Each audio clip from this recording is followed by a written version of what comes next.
നമസ്കാരം. ഹോർമൂസ് കടലിടുക്ക് വഴിയുള്ള വ്യാപാരം തടസ്സപ്പെട്ടതുകൊണ്ട് ക്രൂഡിന്റെ വിലയിൽ ഗണ്യമായ വർധനവുണ്ടായിരുന്നു. ക്രൂഡിന്റെ വിലയിലുണ്ടായ വർധനവ് മറികടക്കുന്നതിനും ക്രൂഡിന്റെ വില കുറയ്ക്കുന്നതിനും വേണ്ടി അമേരിക്ക ഇറാനിയൻ ഓയിലിന് മുകളിൽ ഏർപ്പെടുത്തിയിരുന്ന സാങ്ഷൻ പിൻവലിച്ചേക്കും എന്നൊരു റിപ്പോർട്ട് പുറത്തുവരുന്നുണ്ട്. ഈ റിപ്പോർട്ടിന്റെ പശ്ചാത്തലത്തിൽ ഇന്റർനാഷണൽ മാർക്കറ്റിൽ ബ്രന്റ് ക്രൂഡിന്റെ വില $116 പെർ ബാരലിൽ നിന്നും $106 പെർ ബാരൽ എന്ന ലെവലിലേക്ക് എത്തിയിട്ടുണ്ട്. ബ്രന്റ് ക്രൂഡിന്റെ വിലയിലുണ്ടായ ഇടിവ് ഇന്ത്യൻ മാർക്കറ്റിൽ പ്രതിഫലിക്കാനും നിഫ്റ്റിയിൽ ഒരു ഫ്ലാറ്റ് പോസിറ്റീവ് ഓപ്പണിംഗ് ഇന്ന് വരാനും സാധ്യതയുണ്ട്. ഇവിടെ ഇറാനിയൻ ഓയിലിന് മുകളിലുള്ള സാങ്ഷൻ മാറ്റുന്നത് വഴി 140 മില്യൺ ബാരൽ ഓയിൽ ഇറാന് വിവിധ രാജ്യങ്ങളിൽ സെയിൽ ചെയ്യാൻ സാധിക്കും.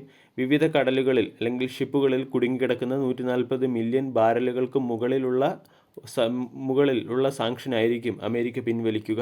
ഇതുവഴി ഇറാന് കൂടുതൽ ഓയിൽ സെയിൽ ചെയ്യാൻ സാധിക്കാനും ഇതുവഴി ക്രൂഡിൻ്റെ സപ്ലൈയിലുണ്ടായിരിക്കുന്ന ഷോർട്ടേജ് പരിഹരിക്കാനും സാധിക്കും. കൂടാതെ റഷ്യയ്ക്ക് മുകളിൽ അതായത് റഷ്യൻ ഓയിലിന് മുകളിലുള്ള ഇമ്പോർട്ട് സാങ്ഷനും അമേരിക്ക പിൻവലിച്ചേക്കും. ഇങ്ങനെ പിൻവലിക്കുകയാണെങ്കിൽ additionally 130 million barrel crude supply കൂടി വന്നേക്കും. ഇത് ക്രൂഡിൻ്റെ വില റെഗുലേറ്റ് ചെയ്യുന്നതിന് പര്യാപ്തമാണ്. അതായത് ക്രൂഡിൻ്റെ വില ഉയർത്തി രാജ്യങ്ങളെ സമ്മർദ്ദത്തിലാക്കുന്ന ഇറാൻ്റെ തന്ത്രത്തെ മറികടക്കുന്നതിന് വേണ്ടിയാണ് അമേരിക്ക ഇറാൻ്റെ ഓയിലിന് മുകളിലുള്ള സാങ്ഷൻ മാറ്റുന്നത്. ഇങ്ങനെയുള്ള ഈ ഒരു പോസിറ്റീവ് ന്യൂസിൻ്റെ പശ്ചാത്തലത്തിൽ ഇന്ന് ഇന്ത്യൻ മാർക്കറ്റിൽ ഒരു ഫ്ലാറ്റ് പോസിറ്റീവ് ഓപ്പണിംഗ് വേണം നമ്മൾ പ്രതീക്ഷിക്കാൻ. HDFC ബാങ്കിൽ വന്ന ഹെവി സെല്ലിങ്ങിനെ തുടർന്ന് കഴിഞ്ഞ ദിവസം ഇന്ത്യൻ മാർക്കറ്റ് 2.9% ഇടിഞ്ഞിരുന്നു. എന്നാൽ ഇന്ന് ഗിഫ്റ്റ് നിഫ്റ്റി 23,100-നടുത്തുള്ള ഫ്ലാറ്റ് പോസിറ്റീവ് ഓപ്പണിങ്ങിൻ്റെ സൂചനകളാണ് നൽകുന്നത്. കഴിഞ്ഞ ദിവസം അമേരിക്കൻ മാർക്കറ്റും നെഗറ്റീവ് സൈഡിലാണ് ക്ലോസിംഗ് നൽകിയത്. S&P 0.3%, Nasdaq 0.3% ഇടിഞ്ഞിരുന്നു.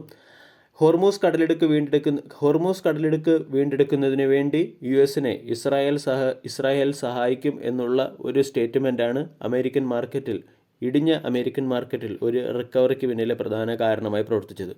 ഏഷ്യൻ മാർക്കറ്റിൽ നിന്നുള്ള അപ്ഡേറ്റ് നമ്മൾ പരിശോധിച്ചാൽ ഇന്ന് ജപ്പാൻ്റെ മാർക്കറ്റ് അവധിയാണ്. ഏഷ്യ പസഫിക് ഇൻഡെക്സ് 0.3% ഇടിഞ്ഞാണ് ട്രേഡ് ചെയ്യുന്നത്. ക്രൂഡിൻ്റെ വിലയിലുണ്ടായ ഇടിവിൻ്റെ പോസിറ്റീവ് ഇമ്പാക്റ്റ് ഇന്ന് ഏഷ്യൻ മാർക്കറ്റിലും പ്രതിഫലിക്കുന്നുണ്ട്.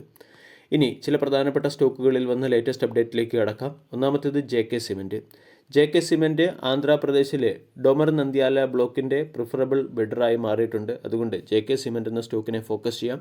മഞ്ച് എന്ന ചോക്ലേറ്റിൻ്റെ പ്രൊഡക്ഷൻ വർദ്ധിപ്പിക്കുന്നതിന് വേണ്ടി നെസ്ലെ ഇന്ത്യ 225 കോടി രൂപയുടെ ഇൻവെസ്റ്റ്മെൻറ്റ് കമ്പനിയുടെ ഗുജറാത്തിലെ സാനന്ദ് പ്ലാന്റിൽ നടത്താൻ തീരുമാനിച്ചു. ഏകദേശം 8,300 ടൺ പെർ ആനം എന്ന റേറ്റിലാണ് മഞ്ചിൻ്റെ പ്രൊഡക്ഷൻ നെസ്ലെ ഇന്ത്യ വർദ്ധിപ്പിക്കുന്നത്. ഇൻഡിക് ക്യൂബ്സ് എന്ന കമ്പനി 1,140 സീറ്റുള്ള ഒരു work space lease dealing agreement പൂനെയിൽ എസ്റ്റാബ്ലിഷ് ചെയ്തിട്ടുണ്ട്. ഇതിൻ്റെ പശ്ചാത്തലത്തിൽ ഇൻഡിക് സ്പേസ് എന്ന സ്റ്റോക്ക് മാർക്കറ്റിൻ്റെ ശ്രദ്ധ ആകർഷിച്ചേക്കും. ASM ടെക്നോളജി അസ്മിത വയർലെസ് ടെക്നോളജിയിൽ 80 കോടി രൂപയുടെ ഇൻവെസ്റ്റ്മെൻറ്റ് നടത്തിയിട്ടുണ്ട്. കൂടാതെ NTPC എന്ന കമ്പനി ഒക്ടോപ്പസ് എനർജി ഗ്രൂപ്പുമായി ചേർന്ന് പവർ ആൻഡ് എനർജി സെക്ടറിൽ കൊളാബറേഷന് വേണ്ടി ഡീലിൽ ഒപ്പുവെച്ചിട്ടുണ്ട്. അവന്യൂ സൂപ്പർമാർട്ട് അംബാലയിൽ ഒരു സ്റ്റോർ ഓപ്പൺ ചെയ്ത് ടോട്ടൽ സ്റ്റോറുകളുടെ എണ്ണം 464ലേക്ക് എത്തിച്ചിട്ടുണ്ട്. SJVN എന്ന company 1 billion unit energy generation എന്നൊരു മൈൽ സ്റ്റോൺ അച്ചീവ് ചെയ്തു. ഏകദേശം 1000 മെഗാവാട്ട് ശേഷിയുള്ള ബിക്കാനേർ സോളാർ പവർ പ്രോജക്റ്റ് വഴിയാണ് company 1 billion unit power generation എന്നൊരു ടാർഗറ്റ് അല്ലെങ്കിൽ ഒരു മൈൽ സ്റ്റോൺ SJVN എന്ന കമ്പനി അച്ചീവ് ചെയ്തിരിക്കുന്നത്. ഇതിൻ്റെ പശ്ചാത്തലത്തിൽ SJVN എന്ന സ്റ്റോക്കിനെയും ഫോക്കസ് ചെയ്യാവുന്നതാണ്. ആംബർ എൻ്റർപ്രൈസസ് ILJN ഇലക്ട്രോണിക്സിൽ 296 കോടി രൂപയുടെ ഇൻവെസ്റ്റ്മെൻറ്റ് നടത്തിയേക്കും. ഇറാഡ എന്ന കമ്പനി 2026 ഫിനാൻഷ്യൽ ഇയറിൽ 35,800 കോടി രൂപയുടെ ബോറോവിംഗ് പ്ലാൻ അവതരിപ്പിച്ചിട്ടുണ്ട്.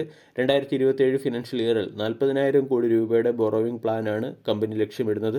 അതോടൊപ്പം തന്നെ ഇൻട്രിം ഡിവിഡൻഡ് നൽകുന്നതിന് വേണ്ടി March 25 company board of ഡയറക്ടേഴ്സിൻ്റെ മീറ്റിംഗും വിളിപ്പിച്ചിട്ടുണ്ട്.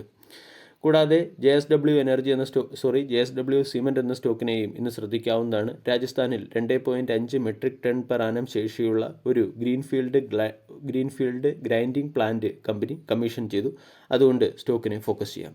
Video എല്ലാവർക്കും ഇഷ്ടമായി എന്ന് വിശ്വസിക്കുന്നു. Thank you.